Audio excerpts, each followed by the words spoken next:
کہ جب کبھی تم کسی مشکل میں گھرو، کوئی پریشانی لاحق ہو، کوئی راستہ نظر نہ آ رہا ہو، تو اس طرح مانگو جیسے اصحاب کہف، ربنا آتنا من لدنک رحمتا وہیئ لنا من امرنا رشدا، یہ مانگو۔ تو ایسے ہماری قدرت کے معجزے تمہیں نظر آئیں گے اگر تم نے ڈھنگ سے مانگا، اگر تم نے اہتمام سے مانگا، سوچ سمجھ کر مانگا، تو پھر ایسے تمہیں ہماری قدرت کے اور رحمت کے ایسے معجزے نظر آئیں گے جو تمہیں عجیب لگیں گے، لیکن ہمارے لیے کوئی عجیب، جو کوئی مشکل پیش یہ مانگو۔ اب آج کل لوگ کہتے ہیں کہ بھئی اس دور کے اندر دین کے اوپر مکمل عمل کرنا جو ہے بڑا مشکل ہو گیا، ماحول خراب ہے، چاروں طرف فسق و فجور کی آگ بھڑکی ہوئی ہے، طوفان گرم ہے، جھوٹ کا، غیبت کا، بہتانوں کا، اور لوگوں کو ایذا پہنچانے کا، اور عریانی کا، فحاشی کا، بد نظری کا طوفان ہے۔ اب لوگ کہتے ہیں کہ بھئی ہم کیسے بچیں اس سے۔ بعض لوگ کہتے ہیں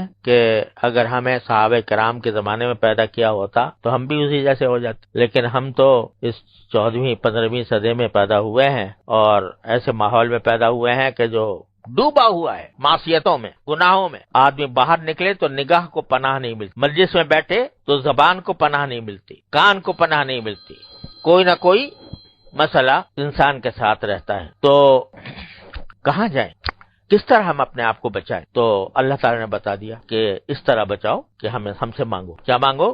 ربنا آتنا من لدنک رحمتا وہیئ لنا من امرنا رشدا، یہ مانگو۔ یا اللہ، چاروں طرف آگ بھڑکی ہوئی ہے معصیتوں کی، گناہوں کی، ہم شیطان اور نفس کے ہم غلام بنے ہوئے ہیں، اس سے ہم پر چھا گیا ہے، ہم پر مسلط ہو گیا ہے۔ اے اللہ، آپ ہمیں اس مصیبت سے نکال دیجئے، اور آتنا من لدنک رحمتا وہیئ لنا من امرنا رشدا۔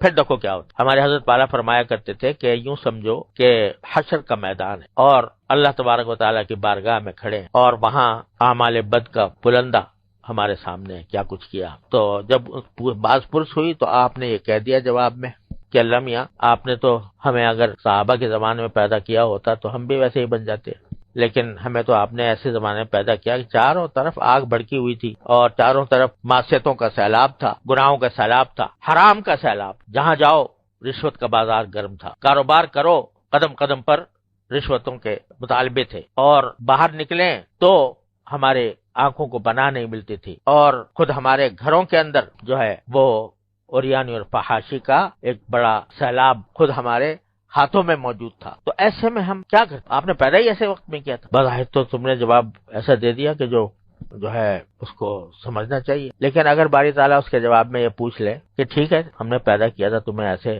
ماحول کے اندر، ظلمتوں کا ماحول تھا، معصیتوں کا ماحول تھا، لیکن کیا کبھی ہم سے مانگا تم نے؟ کیا تم نے کبھی ہم سے مانگا کہ یا اللہ، یہ چاروں طرف یہ آگ بھڑکی ہوئی ہے، اس سے ہمیں نکال دیجئے؟ تم سے گناہ اگر چھوٹ نہیں رہا تھا تو ہم سے مانگتے نا کہ یا اللہ چھوٹ نہیں رہا، چھڑوا دیجئے، اور عزم کے ساتھ مانگتے کہ یہ چھڑوا دیجئے، اور ہمیں اپنا تابع فرمان بنا لیجئے، ہمیں اتباع سنت کی توفیق عطا فرمائیے۔ یہ مانگتے نا ہم سے، مانگا کہ اگر مانگا تو بے شک تمہارا عذر جو ہے وہ ٹھیک ہے کہ ہم نے تو آپ سے مانگا بھی تھا، آپ نے دیا ہی نہیں، لیکن ہم سے مانگا کب؟ اگر مانگتے اور اگر ہم نہ بھی دیتے تو تمہارے لیے ایک عذر تھا، تمہیں پھر بھی ہم جنت میں داخل کر دیں، لیکن جب تم نے ہم سے مانگا ہی نہیں، جبکہ ہم بار بار کہہ رہے تھے کہ ان اللہ علی کل شیء قدیر، ان اللہ علی کل شیء قدیر، کوئی چیز ہم سے بعید نہیں تھی، کوئی چیز ہم سے عجیب نہیں تھی، اور پھر بھی تم نے ہم سے نہیں مانگا، تو بتاؤ اس کا کیا جواب ہے؟ تو اس سے معلوم ہوا کہ آدمی اگر کوئی گناہ چھوڑ نہیں پا رہا ہے، اپنے آپ کو مجبور سمجھ رہا ہے،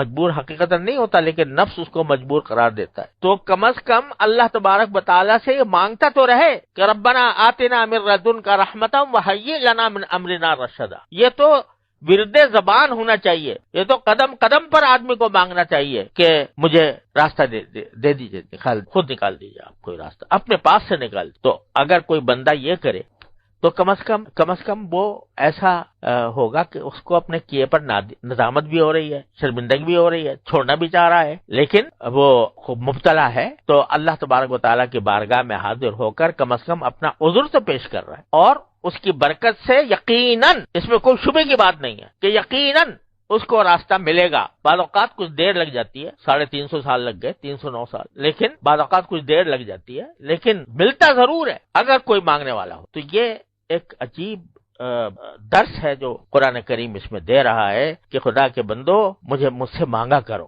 مانگنا بڑی عجیب. اور اللہ تعالیٰ نے یہ ایسا رکھا ہے، قرآن شریف اگر پڑھو تو یہ شرط ہے کہ بھئی وضو کے ساتھ ہاتھ لگاؤ، بغیر وضو کے قرآن شریف کو ہاتھ نہیں لگا سکتے. جنابت کی حالت میں پڑھ بھی نہیں سکتے. اگر حالت جنابت ہے یا عورتیں اپنی خاص حیض کی حالت میں ہیں تو تلاوت نہیں کر سکتی قرآن کریم. لیکن دعا ایسی چیز ہے اس کے لیے کوئی شرط نہیں، نہ وضو شرط، نہ طہارت صغرا شرط، نہ طہارت کبرا شرط، نہ کوئی ایسی بات کہ جو آدمی کے میلا کچالا بیٹھا ہے اور کپڑے بھی اتارے ہوئے ہیں، یعنی اوپر کے جس کے ذریعے دوسروں کے سامنے نہیں جا سکتا، ایسا بنیان پہنے پڑا ہوا ہے، بنیان اور لنگی پہنے ہوئے، اس میں نماز پڑھنا تو مکروہ ہے. اور اس حالت میں قرآن کریم کی تلاوت بھی کراہت سے خالی نہیں. لیکن دعا ایسی چیز ہے، کہتے مانگو، چلو تم ننگے صحیح، تم کسی حالت میں صحیح دعا مانگ لو، اس کا راستہ کھلا ہوا ہے، چوپٹ. لہذا وہ ایسی چیز ہے کہ بندہ اس کو پلے باندھے اور ایسا کچھ بن جائے کہ ہر وقت اللہ تعالیٰ سے کچھ نہ کچھ مانگ رہا ہو، چاہے دل ہی دل میں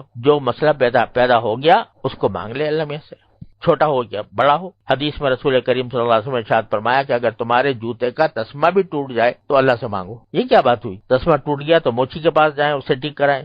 کہتے وہاں بعد میں جانا، پہلے اللہ سے مانگ لینا، اللہ سے مانگ لینا. یہ اللہ کے ساتھ تعلق پیدا کرنے کا، اس کو مضبوط کرنے کا اس سے زیادہ قریب کا راستہ کوئی اور نہیں ہے جتنا اس سے مانگے. حضرت ثانوی رحمۃ اللہ علیہ فرماتے ہیں کہ کم از کم ایسے تو ہو جاؤ کہ جیسے ایک بچہ ہوتا ہے، وہ اس کے لیے جو کچھ ہے کائنات اس کی ماں ہے، تو جہاں کوئی مسئلہ پیش آیا فوراً امی کے پکارے گا. کوئی باہر کھیل رہا ہے اور کسی بچے نے ستا دیا تو وہیں سے امی کر کے پکارے گا، حالانکہ پتا ہے کہ وہاں امی ہے نہیں بیچاری، وہ گھر میں کہیں مصروف ہے، لیکن پکارے گا امی. تو حضرت فرماتے ہیں کم از کم ایسے تو بن جاؤ جیسے ایک بچہ اپنے ماں کے ساتھ تعلق رکھتا ہے کہ جو کوئی مسئلہ پیش آئے، چھوٹا ہو یا بڑا ہو، وہ اس سے اللہ تعالیٰ سے مانگنے کی عادت ڈالو کہ ہر وقت کچھ نہ کچھ اللہ تعالیٰ سے مانگ رہے ہو. اور خاص طور پر بہت سے کام ایسے ہوتے ہیں گناہ کے کہ اچھا خاصا نمازی آدمی ہے، روزے دار ہے، متشرع ہے اور نماز باجماعت کا پابند ہے، سبھی کچھ ہے، لیکن کسی ایک خفیہ گناہ میں اس طرح مبتلا ہے کہ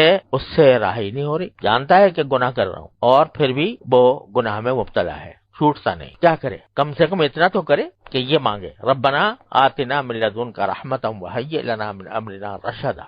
یا اللہ مجھ سے چھڑوا دی. اللہ میں ہمارے حضرت فرمایا کرتے ہیں اللہ میاں سے اس طرح باتیں کیا کرو کہ اللہ یا تو چھڑوا دیجئے ورنہ میری پکڑ نہ کیجیے. میں نے آپ کے حوالے کر دیا اپنے آپ، یا چھڑوا دیجئے یا میری پکڑ نہ. تو یہ جب بندہ اتنا ربط پیدا کر لیتا ہے تو جب باری تعالیٰ یہ دیکھتے ہیں کہ یہ بندہ بیچارہ تھا تو یعنی اپنی حد تک کوشش کر رہا تھا، لیکن نفس اس کے اوپر غالب آ گیا تھا، شیطان